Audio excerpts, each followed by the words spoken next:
নিয়ে এদের চিন্তা নয়, নওশাদ সিদ্দিকীকে নিয়ে চিন্তা।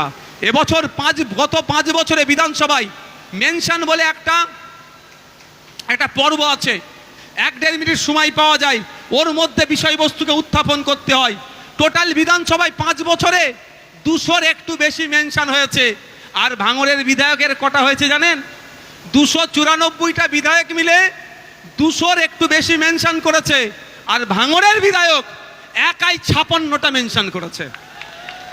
সে 56টা কি? ভাঙড়ের হিমঘরটা দ্রুত মানুষের জন্য খুলে দিতে হবে, যেটা ভাঙড় আপনার পোলেরহাট 2 নম্বর অঞ্চলে যেটা তৈরি হচ্ছে বলছে, একবার নয় একাধিকবার। কি মেনশন করেছি? ভাঙড়ের একটা কলেজ 1998 সালে তৈরি হয়েছে 1 নম্বর ব্লকে, 2 নম্বর ব্লকে একটা কলেজ চাই।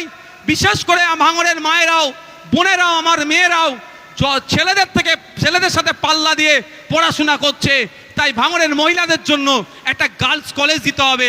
এই মেনশন আমি বিধানসভার মধ্যে করেছি। আজকে আমি বলতে দুঃখ লাগছে, আমাদের রেজ্জাক ভাই ভাঙড়ের তিনি ভোটার, আমার রাজনৈতিক প্রতিদ্বন্দ্বী হলেও আমি দুঃখের সাথে বলছি, আমার রেজ্জাক ভাই যে জন্য খুন হয়েছে, কারণটা কি?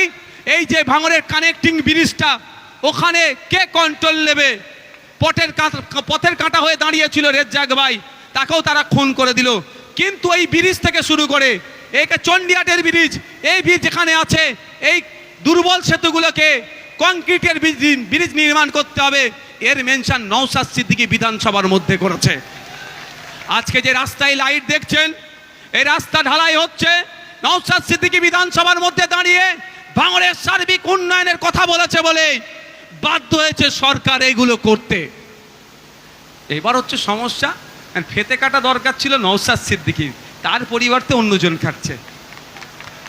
কি করবো তাতে? আমার একটুও রাগ নেই। কেন বলুন তো? আমি তো আপনার স্বার্থে রাজনীতি করতে এসেছি, আমি তো আপনার জন্য রাজনীতি করতে এসেছি। ফেতে কে কাটছে আমার দরকার নেই, আমার ভাঙড়ের মানুষ উপকৃত হলেই আমার জয়, আমারই ফেতে কাটা। আমি এত করে আমার এমএলএ কোটায় যা কাজ হয়েছে, 2-1টা জায়গায় আমি গিয়েছি, তা আমি নিজে ফেতে কাটিনি। কোনো সাইকেল নিয়ে বয়স্ক লোক যাচ্ছে, দাঁড় করিয়ে চাচা ফেতেটা কেটে দাও তো, আমি করেছি তো, এই পোলেরহাটেই করেছি। এই মসজিদের কাছে যে লাইট লাগিয়েছি, মসজিদ থেকে মুসল্লিরা নামছিল, বয়স্ক একটা লোককে ধরে বলছি, বাবু এটা ফেতেটা কেটে দাও তো। যদি আমি বয়স্ক লোকদের দিয়ে ফেতে কাটাতে পারি, তাহলে অন্যজন ফেতে কেটে ভাঙড়ের মানুষের যদি লাভ হয়, আমার কাছে অসুবিধা হবে?